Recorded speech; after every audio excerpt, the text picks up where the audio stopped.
Continuing to help Vietnam in agricultural development, Canada is supporting Vietnam to develop a new cooperative model through the $12.9 million Canadian project called Vietnam Cooperative Enterprises Development, or VCED, from 2015 to 2020.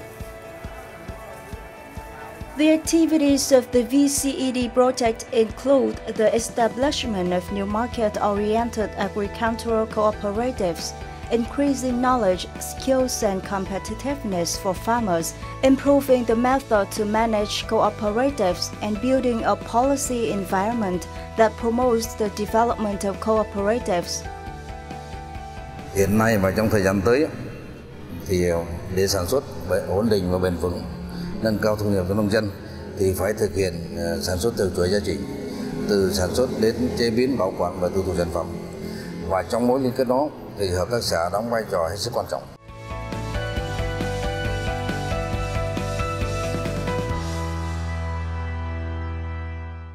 Hello and welcome to Sharing Vietnam.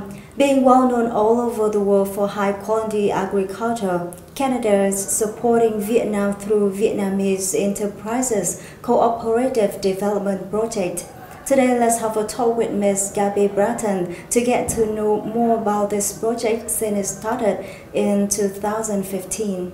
Hello, thank you for joining the show today. Could you share with us some results of the Vietnamese Cooperative Enterprises Development Project since it started in 2015? So thanks a lot for this opportunity to talk more about the Vietnam Enterprise Development Project. It's funded by the Canadian government. It's a 5 years project to develop large-scale cooperative. The first years of the project, it was more analyzing the value chain in 5 provinces. So also analyze what is the situation of the co-op in the 5 provinces, because as you know, some co-ops sometimes are inactive or active in the same same production. So we had to do some diagnostic financial analysis to make sure to select or merge some co-op or to create new co-op. So this took a while, a bit time to get all these studies and analysis. Then we could create 2 co-ops that already working at the starting. One in Bến Tre for the pomelo and one for the table grape in Ninh Thuan. And soon we will also establish a recent co-op have been established in Binh Thuan on the dragon fruit. And now we're starting to analyze the business plan with them, the strategic plan. All that information are shared during the General Assembly, so all the members are informed of the vision of the co-op, and also they can participate democratically in the co-op. So I think this is a very important step that it took a little bit time in general, because we cannot start up an enterprise quickly and create a big association. And we're also supporting Evergrow, which is a very nice model of co-op that have been working for 13 years now. They start from zero. Now they have more than 2,000 members.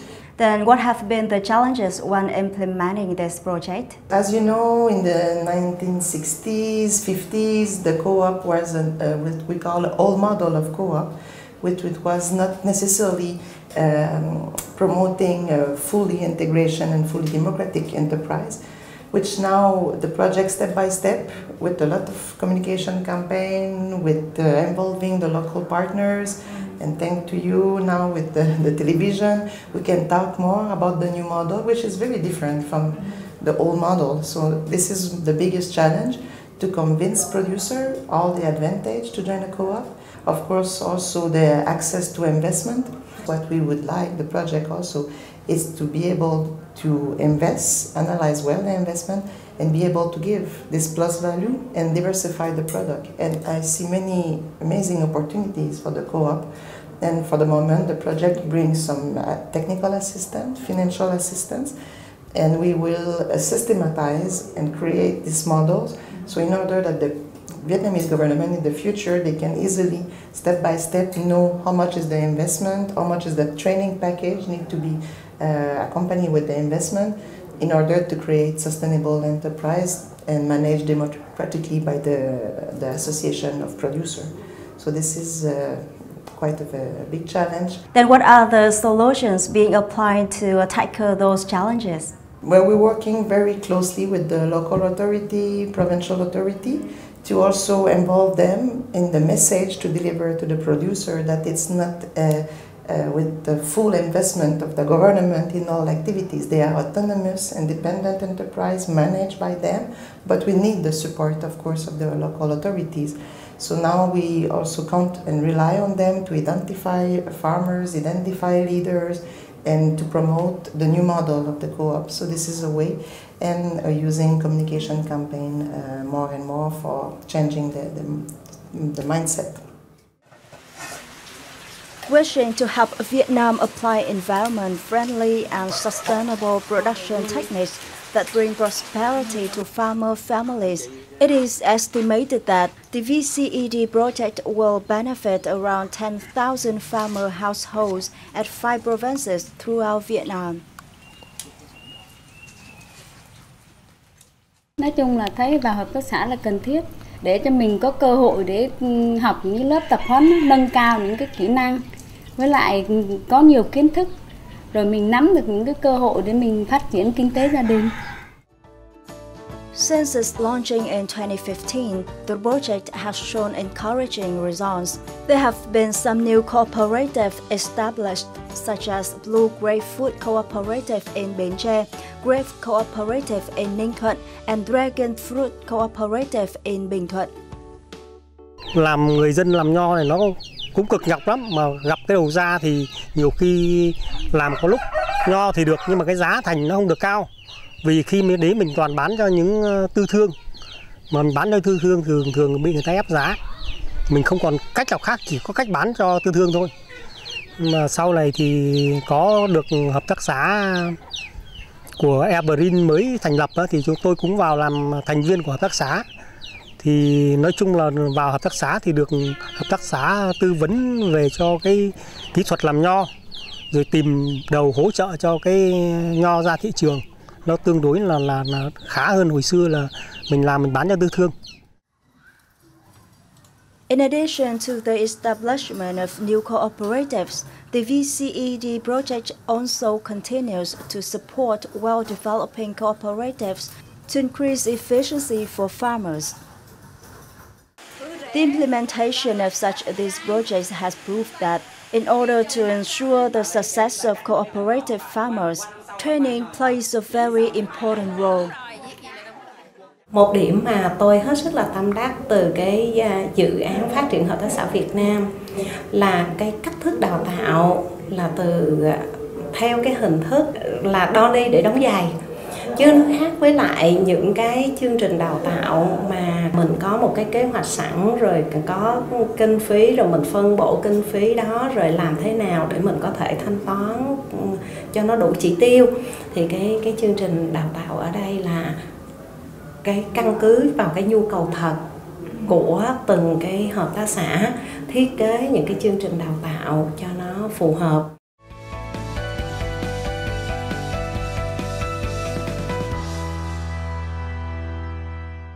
And on the side of farmer families, what have been the changing towards the project? What is often the problem is that the price is always unstable. So, but through the co-op, with the buying and producing and collecting all the production, we can reach, because with the volume we can provide to the suppliers, it's easier to negotiate and accompany the co-op to have a good contract that will create a more stable price. And also the middlemen often play with the quality, and they will judge the quality is not good, but often it's a way to reduce the price. So now the co-op has the responsibility to control, to grade the product, and also like that it's ensuring a stable price. And when it's quality of the fruit or other products that the co-op produce that is not reaching necessarily the grade 1, we orient and we will do investment to process the other quality of the fruit. Give an example, table grape. with the grade 2 or 3, we can produce juice, we can produce wine, we can produce oil, many kind of or dry grape that can be diversified and get a better price than if you just sell nearly for free, because the middleman will evaluate or judge that the quality is not. And of course the project, the package training of the project it's also for the business vision with the co-op, but also the safer production. So I can guarantee that when you buy, in general, at least to the co-op, the quality is there, because the co-op, they know their members, they know who produce well, how they use the fertilizer, how they use the pesticide, and the co-op guarantee the quality to ensure the end of the consumers it's something that it's the best for them. Weather training is one of the key factors to assure the success for farmer families. The methodology that we promote and we use, we call it Farmer Field School. So this is an approach for adult training that they learn not only theory, but they go to visit farm by farm and they learn in the field the good practice and how to adapt the good practice. So this is a methodology that around the world have shown good results, how the farmers can help each other and adopt and see the good practice from each other. So this is one aspect that ensure better production, lower the cost of production, and guarantee better quality. And also the training on for the management board for analyzing financial statement, keep their vision on the business, being involved in all the decision, which is very important for success and a long-term development and sustainability and profitability of the co-op, to always have this training package that can help the board and the producer. Then what is your recommendation for the project to get better results in the next 3 years? To maybe speed up the investment to give advantage of the co-op to have access to working capital so they can move quicker the production, and also guide them on negotiate good contract with supplier to ensure that the price is good and they maintain their policy. So I think the project can support that activities and increase a little bit the speed to ensure that the financial and technical assistance is on time and to avoid to lose any opportunity.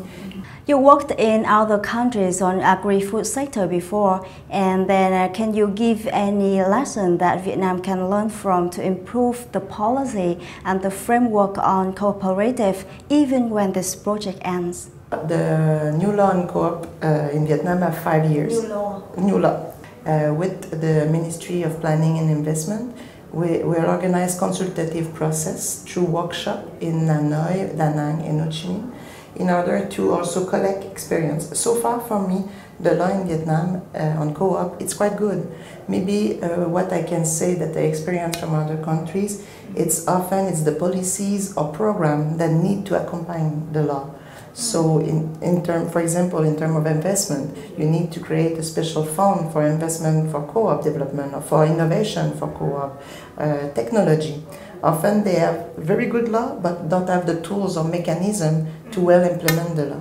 So far, the new law in Vietnam is a good result, and maybe some modification, and that's why the workshop with the government of Vietnam and with the MPI will facilitate to collect and identify what is not maybe functioning well. And it's also planned that it will be also an international workshop where different experts from different countries will come and have a better analysis, what have the success change in their country and what can be adapt or apply in Vietnam with a better analysis. So Vietnam is quite a strong country in terms of law, and I don't think they have so much to learn from others, but I think they can exchange some experience, maybe to ensure a good mechanism and tools to be accompanied with the law. Thank you so much for sharing, and once again, thanks for joining our show today. And that's all for Sharing Vietnam today. Thank you for watching and see you next time.